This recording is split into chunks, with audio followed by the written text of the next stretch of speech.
Hello everyone, welcome back to the DaniyalZi Show, episode 3. We are joined by the definition of hustle today. He's a person I went to high school with, and even at that time I knew this guy was like the definition of a winner. And today I find that he's doing 3 different companies so far. He just got out of Queen's University. Over there, he was a defensive lineman, football. After that, he was doing cryptocurrency investing. He's an Instagram fitness personality.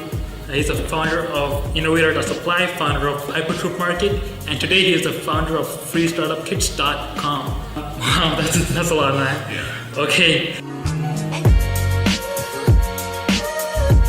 I'm sure the audience is really eager to get to these questions and learn more about what you're up to. First and foremost, everyone's gonna be wondering, what is this guy doing in high school? What was this guy doing as a teenager? Where did the hustle start? What were you doing when you were 10 years old, 11 years old? Honestly, the whole time through maybe 12 to 19 or so, I was just pursuing my interests. I just took advantage of the time I had to, when you were young, some of us are younger, to freely pursue our interests. For example, I remember when I was 12, I was actually working on some code for a modification on a game. So the original game was actually just a bunch of sand falling down from the screen. And so I joined a forum and a bunch of us got together and coded up a game that was a planet simulation game where you see aliens flying out of planets and attacking each other. It was called the Omni mod. And so I just spent a lot of time in that because it was just school and then high school or elementary school and that's it. So I just spent a ton of time working on that and it was a ton of fun. So there was that. Another part of my life was football. Was when I remember walking down the hallway in Glebe. And so grade 9, I just heard the announcements, oh, we have football practice. So I'm like, oh, what's that about? So I just went downstairs, tried on the equipment. Everything was good to go, and then I loved it. So I just took it from there. I was able to, go to Calgary for tournaments, play with all kinds of people around the city, some of which are still playing now in the pro leagues and CFL, NFL, some of which are just, working on their careers like I am. I've seen startup give such a, just going to travel gives such inspiration for startups. You learn so much about other people, and through that behavioral analysis, you get an idea of what people like, what people want. Especially through where you went. That must have been really cool. Oh yeah.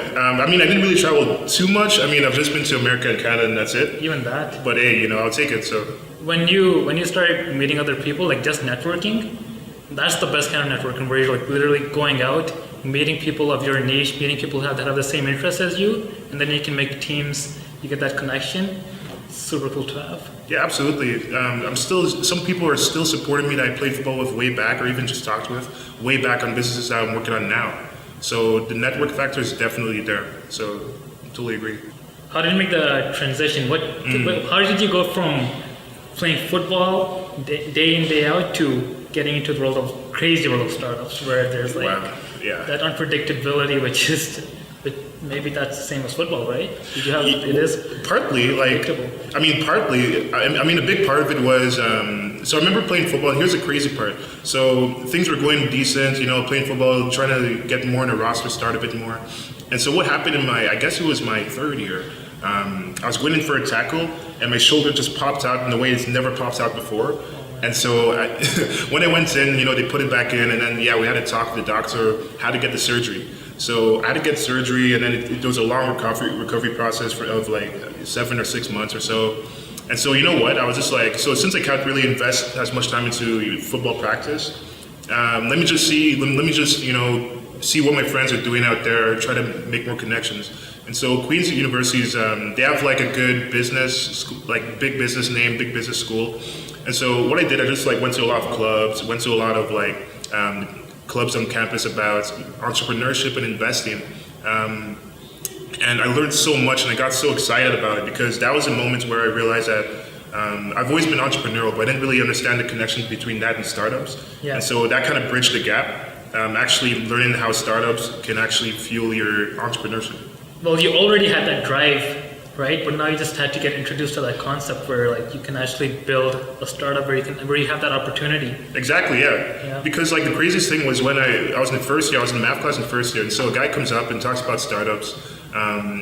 He's actually the CEO of Vanhox right now, so he was just saying, oh, we have a Queen Startup Summit, go for that.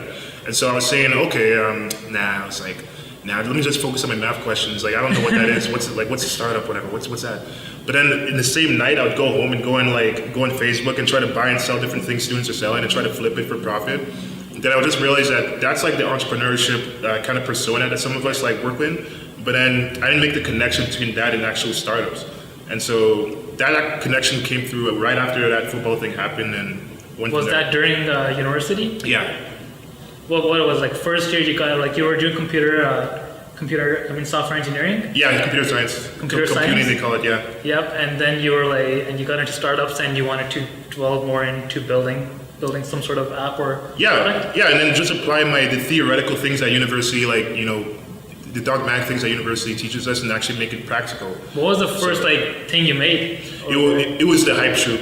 Hype Troop was that was the thing. Tell me more about that. So Hype Troop was an adventure. So Hype Troop, I remember one summer, I stayed in Kingston for football training and for the fact I was doing summer courses. So I said, okay, I couldn't really find the software employment I was looking for. Let me make my own. And so after a concert in Toronto, I came back and we were just talking with my friends about ways for musicians to collaborate. And so, I just came to the consensus that, a lot of musicians hadn't needed to collaborate with freelancers in the market to get graphic design done, to get different tasks needed to be done. So essentially like the website Fiverr.com, but for musicians. So that was a task I set out to. And you're able to source these people and that's really cool. Essentially, but to be fair though, Hype Troop is comatose right now.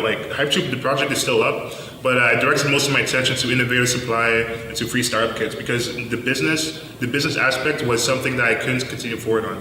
Well, with Hype Troop, you're able to get your foot in the door, right? Exactly. And really learn about the ins and outs of what you're facing. Exactly. That's important. With getting that foot in the door, getting that experience, it's you can't just jump into a crazy successful business.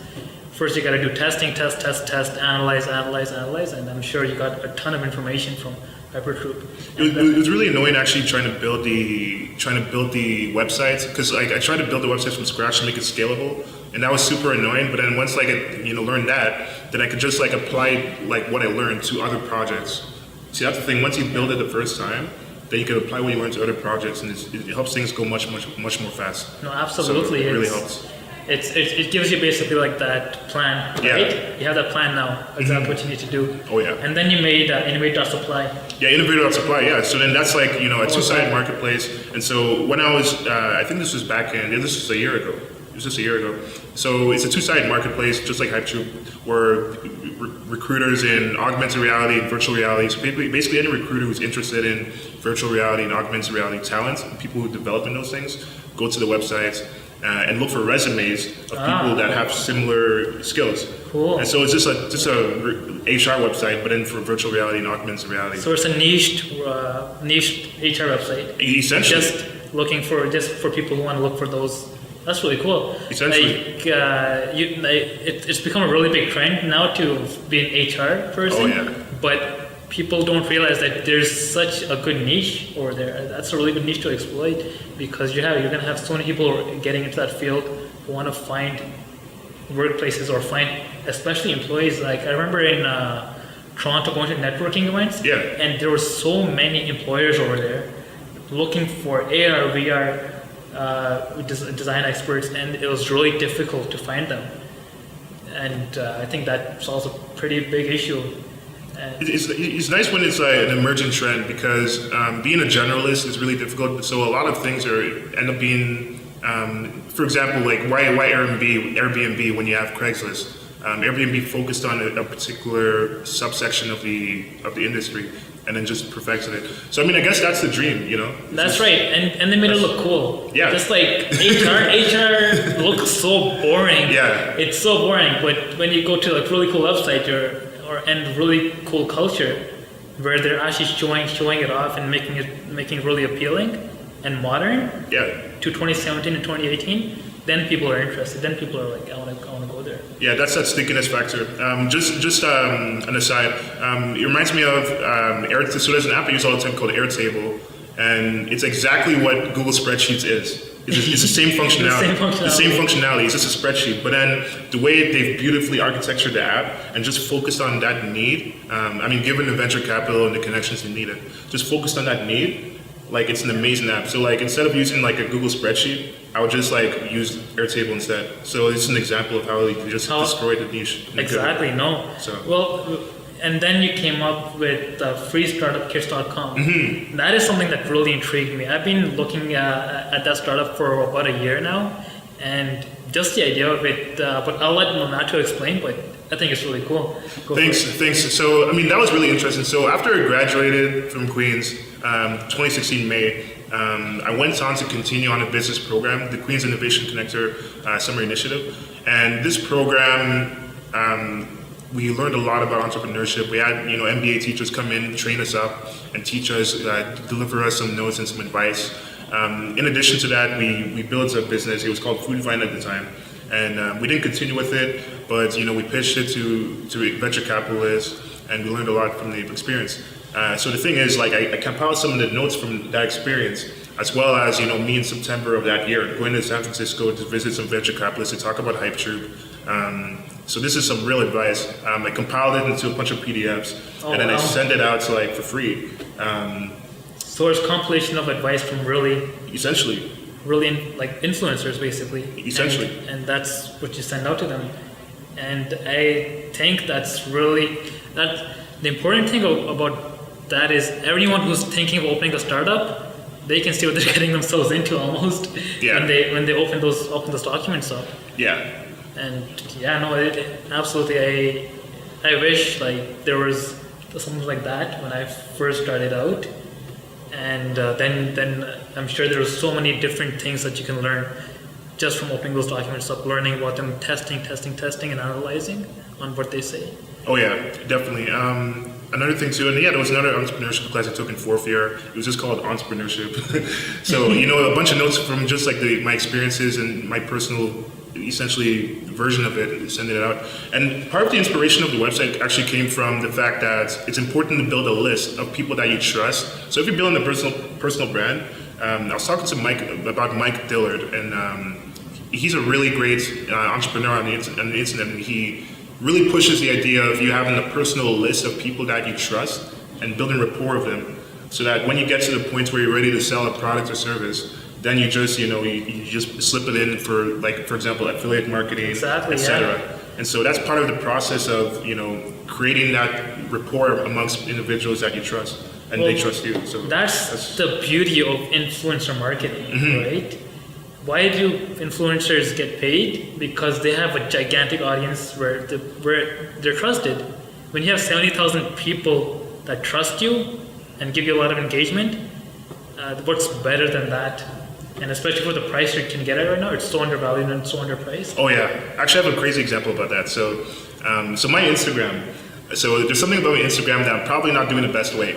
So in the past, what I've done is go on a lot of websites that you automatically, that basically it uses your Instagram as a proxy, and it automatically follows and unfollows a lot of people, likes and unlikes a lot of things, and then you get a click through, you get a follow through, and so that's basically what I've been doing to try to build my influence, which was wrong. Well, it's not the best way. I was actually having a conversation. His name was Ebenezer, one of my friends, and he was saying that he was an influencer marketer in Nigeria, and so he was saying that you have to get influencers to repost your posts and to basically share your ideas, share your posts, and then that's one of the best ways to grow authentic followers and grow authentic influence. And so that's the model I'm shifting towards now. Just yesterday, I joined a new website based in San Francisco, and so they do influencer marketing, and it's much better than just doing an automated approach. And so that's what I'm shifting more towards. I think a good thing. I think the bot use is good for one thing, which is I don't like the comments because they're the same thing in every single post. But what I do like is the ability to do targeted follows. Yeah. So targeted follows, I think those it's because it's a complete waste of your time if you do it yourself. Yeah. It's just a click of a button. You're not messaging anyone. You're not replying. You're not commenting. It's just a click of a button. So I think that's the only real use of using a bot for Instagram. And so can you elaborate more so on Untargeted followers. So, for example, if you're in an industry, you're just looking for people of that same industry. Is that what? Exactly. So fitness personality, right? And then you want to attract people who can maybe the big thing what fitness personalities do is they want to maybe sell a book, right? Sell a book, and then or they want to become an influencer. So they want to attract people in the I want to get someone who really knows his stuff, who I can learn from, who I can use as a workout schedule, who I can use as motivation every morning. Yes. So you want to start targeting people locally first, because then they know that you're around here, and you can meet them if they need to. Because I think personal contact is really important. Oh, definitely. Especially in this kind of field where you're just starting out. I would want to target people in Ottawa, so I'd be like, hashtag Ottawa fitness, hashtag Ottawa hustle, hashtag Ottawa motivation. Which Ottawa motivation. There's not that much of that. You'd be surprised because there are a lot of people who post those tags, and then when you start reaching out to directly those people, and if there's not, that's a good thing because you can start building that trend. Yeah. Where there isn't a hashtag called hashtag Ottawa motivation, okay, start building it. Right? Wow, I find it so amazing the way that these basically what he's explaining. A lot of companies just do exactly that. Yep. They put it in behind a website, and then they charge like a certain amount per month, and then that's what you have people doing, and then people are exactly. It's like a black box, Exactly. You start doing that. You start targeting those specific people. And getting them on board. Not only are you going to have a way higher engagement rate, but people who want to use you as an influencer, they're gonna look you up. They're gonna look at you detailed, and look at all your posts, see how many comments you're getting, see what kind of comments you're getting. And if you're 1 million followers with like best post ever as like as all your comments, then it's kind of then it won't work, right? Yeah. But if you have 10,000 followers with really detailed comments like, hey man, I really like what you're doing, I love your content, I really like this specific post, then you're getting into a whole different game. People are going to pay way more for 10,000 followers with really detailed targeting than 1 million followers with not detailed targeting. So talking about these marketing tools, what do you use for your businesses? What kind of marketing tools are you using for 2017, and what do you think you're going to use in 2018? So in the past, I've used a lot of So I went on Fiverr a lot for some gigs in the past. Okay. Some of them worked decently, and this was mostly surrounding around getting the right meta tags in your website for SEO, getting the right meta tags, etc. And so so basically what you just explained was what we just explained. That's what I'm shifting. So the model I'm shifting towards in the future is getting those influencers we're talking about. Really personal brand, right? Yeah. Really personally branding yourself. Yeah, and then just getting people to essentially just share my ideas, share my posts, and then that's basically the model I'm shifting more towards. For Hype True, for Innovator Supply, for Free Startup Kits, I have a software background, so a lot of what I worked on was the SEO and the technical side of it. Black hat, well not black hat, but white hat, red hat SEO. Well, black hat's honestly, illegal. I met with black hat early on. It was pretty cool what you could do with it. It was a really good research. Okay. It's really good for quick results, but over time it can destroy you. Oh. But quick results, I mean, like if you're selling a watch, and you want to be able to sell that watch ASAP, sell 1,000 of them, then go all the way. Oh, that's nice. So there was that. A lot of it was, so in the technical side of it was, MailChimp, the whole marketing cycle. I use the API, put the API in the website so that when you log in, it goes through and so on. And to keep a relationship with the users, the users, basically the fundamentals of websites, the user logged in. These are very simple things that are ubiquitous now, but they're actually things that people put a lot of work into. So getting the user to log in, sending the user, you've logged in, now what, etc. And so making sure that the emails, that the user experience is clear, making the button like a really big button, really nitpicky stuff. Well, I really like Sorry, I really like what you're doing with using the biggest marketing tool. You're offering free content. Oh man, free content. Not enough people believe in free. They want to charge for every single piece of service. A lot of people don't even realize that an ebook in exchange for an email is a transaction, right? Give the ebook for free. Don't ask for anything in return. People will remember you. They want to they don't care about your email. They're going to remember you as a person.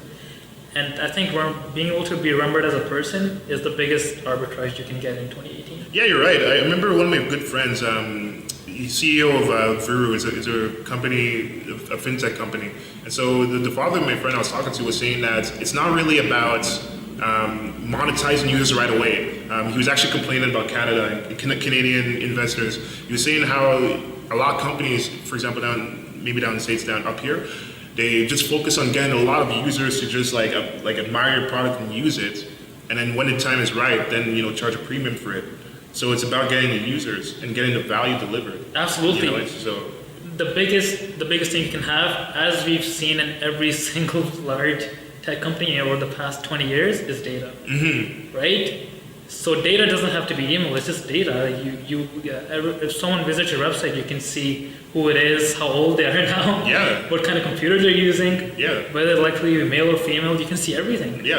And I think having that data is more valuable than anything. And on top of having that data, if you're a service-based business providing any type of services, having a personal brand is incredibly important. Otherwise, you look like a concrete box.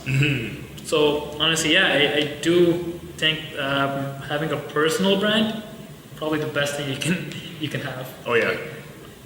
There's so many entrepreneurs right now. It's the big trend, right? It's a big trend. Everyone's an entrepreneur. Go on Instagram, link bio CEO. I am a CEO. Right. But look at me. But you're doing something with it. That's the difference, right? You're doing something with it. You're working at it. But I'm talking about the people who think working 3 hours a week on their business means they have a whole business. So all these entrepreneurs out there, if there's 3 tips you can give them, 3 tips of just advice, what would they be? Yeah, so startups. Yeah, for sure. So one thing I've been kind of discouraged by was the fact that, so kind of exactly that. So some people, for example, when they graduate university, they would say they would have the opportunity to work full time in a startup because of their situation. Some individuals, it's not a realistic option to just work full time in a startup after that. And so one thing I find about just the startup community in general is just that I find that there's a lot of kind of quietness when it comes to people's personal situations and how much margin they're willing to live on while working in a startup. And I just find that people, just because somebody has like a certain situation, they can work on it in a certain amount of time. I guess it doesn't make them like a better or worse entrepreneur. What makes somebody a good entrepreneur is be able to bring value to your customers.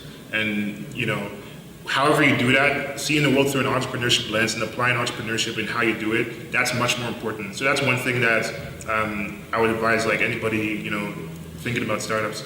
Another thing too is just to be really clear with your team about the future of the business.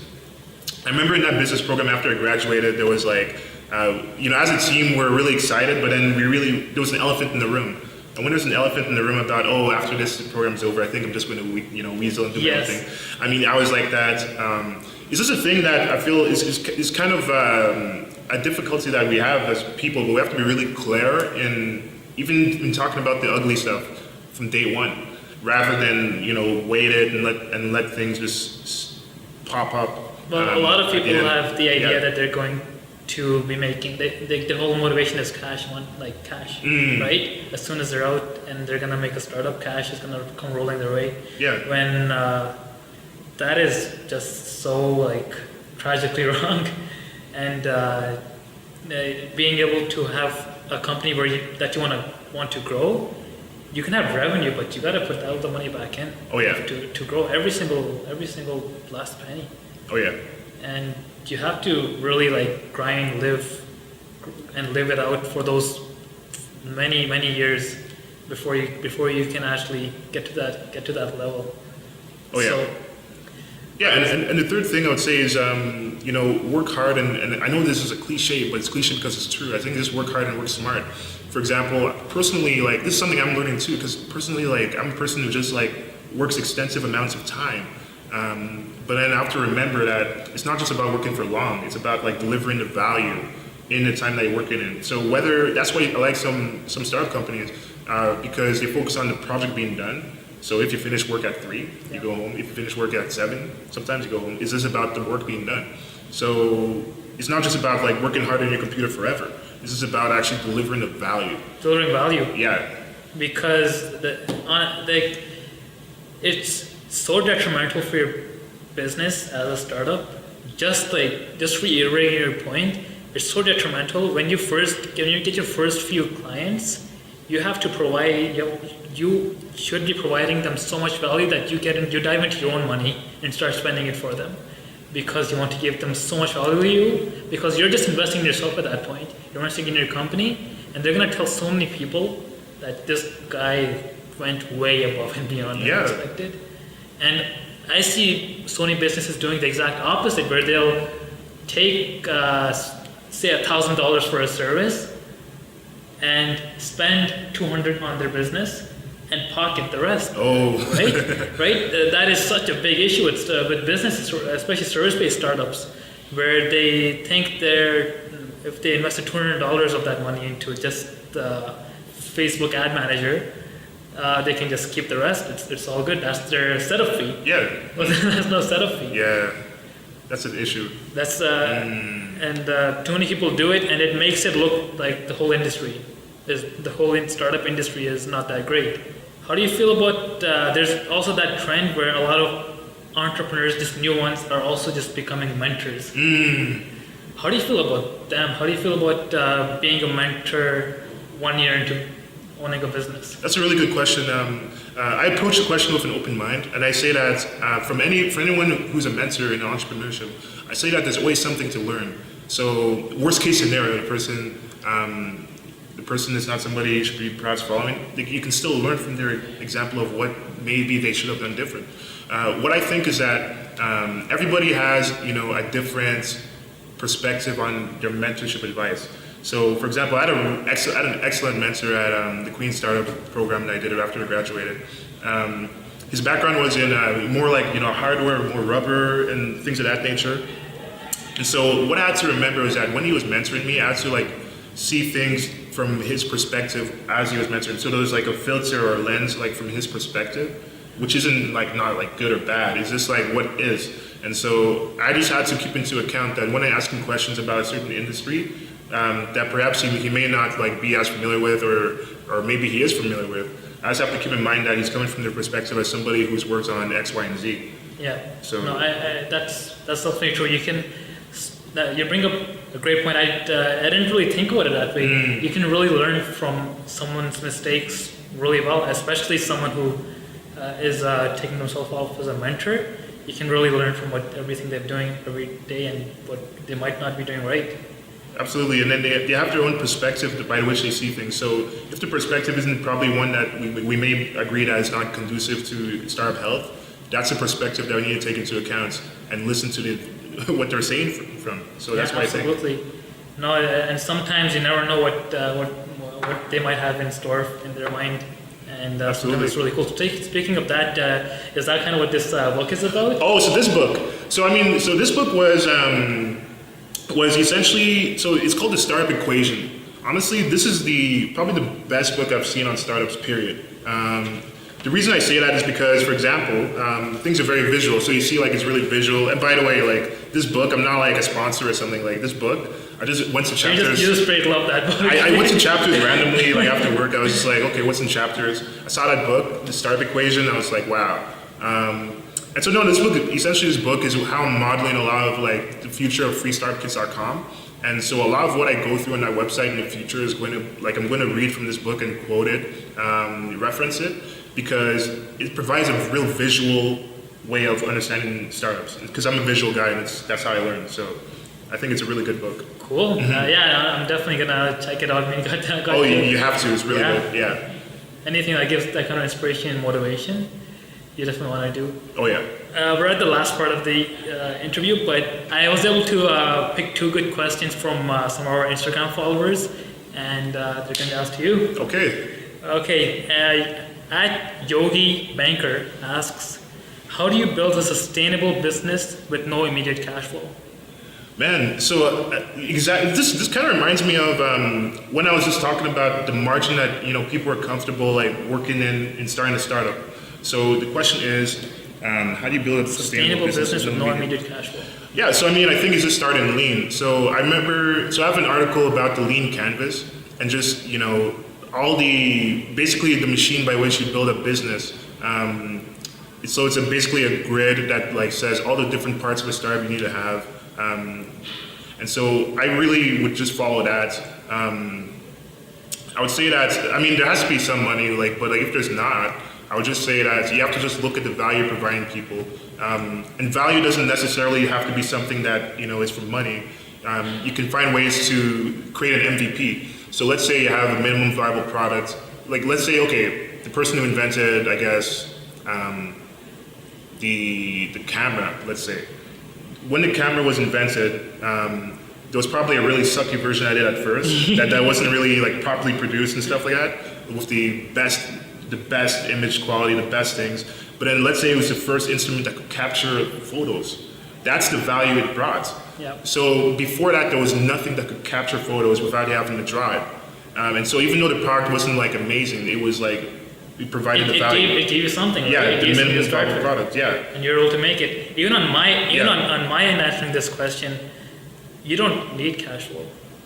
When I building a web development marketing company, I started with not knowing how to build the website. I went on Wix.com and just went on there. It was an easy website builder tool. I don't recommend it today. It's not a good website builder tool for anything.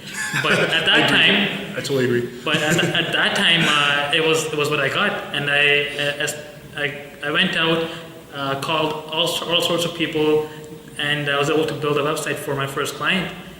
And what did it cost me? $0. It cost me nothing. So you really just have to really work hard to get your clients, and you gotta have some sort of service-based side business, whether it's selling clothes, whether it's doing whatever. You can do everything on Facebook. You can sell, you can start sharing on Facebook groups. You get the kind of reach that you don't get anywhere else, just like I never could before. And you can work after work, so you can work from 7 p.m. till midnight after you came home from your job, if you really want that business. Yeah, and there's two super quick quotes on that. Yeah, so I mean, just because in confines of this business, like we're trying to be an entrepreneur, but like being the entrepreneur is somebody who sees the world from an entrepreneurial lens. So maybe that one business may not have positive cash flow. A lot of as you're saying, a side business, doing whatever it takes to get like side flow from other ways may be helpful. And again, on the Facebook group's point, having a focus group is really helpful. So a lot of folks like at Queens who are working on business hackathons or business things, they have a focus group. They have like surveys that are sent out, but issues that they don't follow through with the MVP. So then once you do that, then you follow through with the MVP, and then you go back to the lean canvas and then see if everything actually follows through. See what works. It's testing, analyzing. Mm-hmm. Without that, you can't really build anything. And if you start testing, you're eventually going to get something if you work hard enough. Yeah. The second question is, at My People Social Media asks, what are your plans for 2018 to grow your business? What kind of tools are you going to use? Yeah, so that's a pretty huge question that even I'm still thinking about right now. So I mean, first of all, Instagram. Focus on getting influencers. Focus on getting influencers that share my posts, share my ideas, and focus on local. Focus on local and going outward from that. Those are the three things I'm going to do, rather than just blatantly use like robots yes, just out of the blue. Focus on those principles that we talked about earlier. For freestartupkits.com. A very good, a big inspiration to me on that website, by the way, I'm going to mention influencedigest.com, another great website. My website is only focused on startups, but that's like a different beast entirely. But it's just to, post more frequently, continue to gain traction, continue to find ways to advertise, continue to find ways to grow revenue, and continue to get more content out there by like collaborating with more writers, finding more writers who can produce content on a more frequent basis, because one person doing everything is very difficult. Absolutely. And and I would just say 2018, just focus on getting group mates to help me. For example, an innovator supply, I feel that I need somebody to help me build the so there's like a lot of supply, a lot of resumes are in, but I need to get the demand. Well, it's incredible what you can do with collaboration, right? Yeah. And that's really important. On my end, I think to grow my business, I'm going to be doing what's the most important thing. I'm going to double down on Facebook and Instagram. I'm going to triple down on it, because just on the ad manager tool alone, I don't think the pricing is going to last another 3 years, where you can reach 1,000 people of your target market for $5. So that's my that's my kind of only. So of course you want to build like really good content, but to promote that good content, Facebook and Instagram are by far the best advertising tools. And then and more expansion on tools. I don't know. So what are your opinions on Neil Patel's content? Because I find that he's really great at just giving me because like marketing to me is like amazing, because like I'm just software, so marketing is like something else. So Neil Patel gave me amazing tips, or he writes amazing tips on using Google Analytics, using those Bitly and all those things, that when you click on a certain link, you see the click-through rates and who's clicking on what place, and just ways to like basically see your metrics and keep track of them. So I think like I follow Neil Patel on that. He's a really great marketing guru. No, well, following influencers like that, like Neil Patel, or even like on my end, Gary Vaynerchuk, I think following them and listening to the incredible and extraordinary ideas they have, especially because they've been right on so many things, it is detrimental to listen to them. And the fact that they're giving that content out for free, I mean, I struggle to find excuses that a lot of people are struggling to really double down on what they're saying, and then they'll complain and be sad, like, I missed out on the big opportunity. That wraps up the show, guys. Thank you, Natu, for being here. Thank you guys for watching. This is our 3rd episode. We'll be back next Tuesday with more. All right, take care, guys. Bye. Bye-bye.